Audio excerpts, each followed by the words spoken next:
Curta, compartilhe, comente e inscreva-se no canal Mente Milionária Oculta. Durante décadas, uma empresa brasileira parecia estar acima de tudo. Ela construía estradas, erguia pontes, levantava estádios, entrava em obras bilionárias, circulava entre presidentes, ministros e governos estrangeiros. Seu nome era Odebrecht. Um império da construção pesada. Uma empresa que saiu da Bahia e chegou ao mundo. Mas por trás das obras gigantes, segundo autoridades, existia uma engrenagem secreta. Uma máquina de influência. Uma rede de contratos, favores, pagamentos e poder. E quando essa máquina foi exposta, o império começou a ruir. Essa é a história da Odebrecht. A empreiteira que ajudou a construir parte do Brasil. Mas acabou virando símbolo de corrupção, prisão, delação e queda bilionária. A Odebrecht nasceu longe dos escândalos. Sua origem estava na engenharia, na construção, no trabalho pesado. A empresa cresceu com grandes obras e ganhou espaço em um Brasil que precisava se modernizar.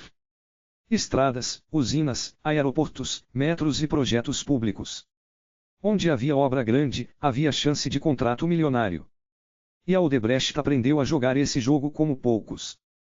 Com o tempo, deixou de ser apenas uma construtora. Virou um império empresarial. Tinha negócios em energia, petroquímica, óleo, gás, infraestrutura e construção internacional. A empresa chegou a atuar em vários países. Na América Latina, na África e até em outros continentes. Parecia uma marca invencível. Um orgulho da engenharia brasileira. Uma empresa capaz de disputar contratos com gigantes do mundo inteiro. Mas empresas desse tamanho não crescem só com cimento e concreto. Crescem com relacionamento.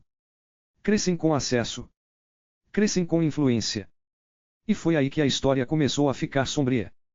Segundo investigações da Lava Jato, a Odebrecht criou um sistema profissional para pagar propina. Não era algo pequeno. Não era improvisado. Era uma estrutura organizada. Com planilhas. Codinomes. Operadores. Contas no exterior. E pagamentos ligados a contratos públicos. A acusação era pesada. A empresa teria usado dinheiro ilegal para vencer licitações, obter contratos e manter influência sobre decisões do poder público. A Lava Jato revelou um Brasil subterrâneo. Um mundo onde obras bilionárias podiam carregar custos escondidos. E onde o dinheiro público podia virar moeda de troca. No centro da tempestade estava Marcelo Odebrecht. Herdeiro de uma das famílias empresariais mais poderosas do país. Um executivo forte, respeitado e temido. Para muitos, ele representava o auge do capitalismo brasileiro. Para outros, passou a representar os bastidores mais escuros da relação entre empresas e governo. Em 2015, Marcelo Odebrecht foi preso. A imagem do herdeiro de um império sendo levado pela Polícia Federal chocou o país. Não era um empresário qualquer. Era o comandante de uma das maiores empreiteiras do Brasil.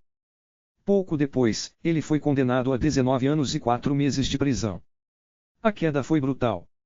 O homem que antes circulava entre poderosos passou a ser símbolo de um sistema em colapso. Mas o caso não parou nele. A Odebrecht fez acordos. Executivos falaram. Documentos aparecerão. E a história ganhou tamanho internacional. A empresa admitiu pagamentos ilegais em um acordo com autoridades do Brasil, dos Estados Unidos e da Suíça. O valor global das multas chegou a pelo menos 3 bilhões e meio de dólares. Era um escândalo tão grande que atravessou fronteiras. Presidentes, ministros e políticos de vários países foram atingidos por denúncias ligadas à empresa. A Odebrecht deixou de ser apenas uma empreiteira brasileira. Virou um símbolo mundial de corrupção corporativa. E aí veio o efeito dominó. Contratos foram perdidos. Obras foram paralisadas. A reputação virou pó.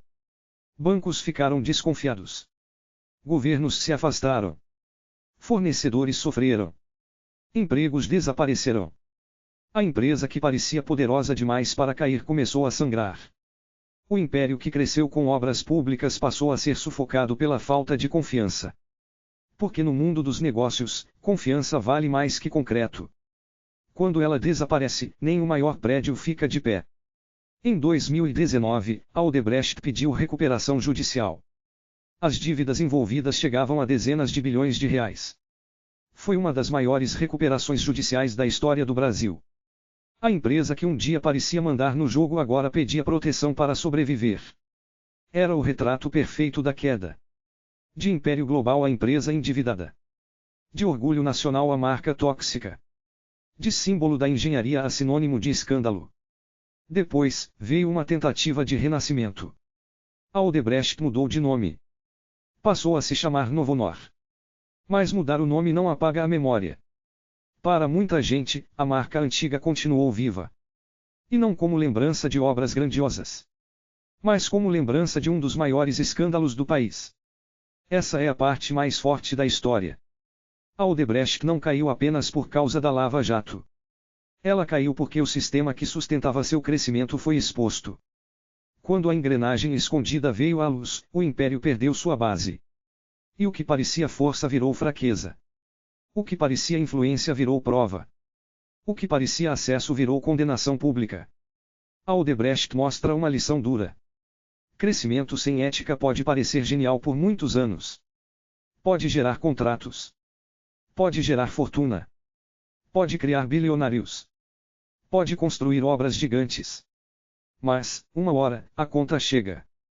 E quando a conta chega, ela cobra tudo. Dinheiro. Reputação. Liberdade. Legado. A grande pergunta é: a Odebrecht comprou o poder, ou apenas revelou como o poder funcionava? Essa pergunta ainda divide o Brasil. Alguns dizem que ela foi vilã. Outros dizem que foi só uma peça dentro de um sistema maior. Mas uma coisa é difícil negar. A queda da Odebrecht abriu uma caixa preta. E dentro dela estava uma parte da história do Brasil que muita gente preferia não ver. Empreiteiras poderosas. Políticos influentes. Contratos bilionários. Obras superfaturadas. E um país pagando a conta. No fim, a Odebrecht construiu pontes, estradas e estádios. Mas também construiu sua própria ruína. Porque nenhum império cai de uma vez. Ele racha por dentro. Depois perde sustentação. E quando todos percebem, já está desabando. A Odebrecht foi grande. Foi poderosa. Foi internacional. Mas também virou aviso. Um aviso para empresários, investidores e governos. Não existe império forte quando a base é podre. E no caso da Odebrecht, a base não rachou em silêncio. Ela desabou diante do Brasil inteiro. Curta, compartilhe, comente e inscreva-se no canal Mente Milionária Oculta.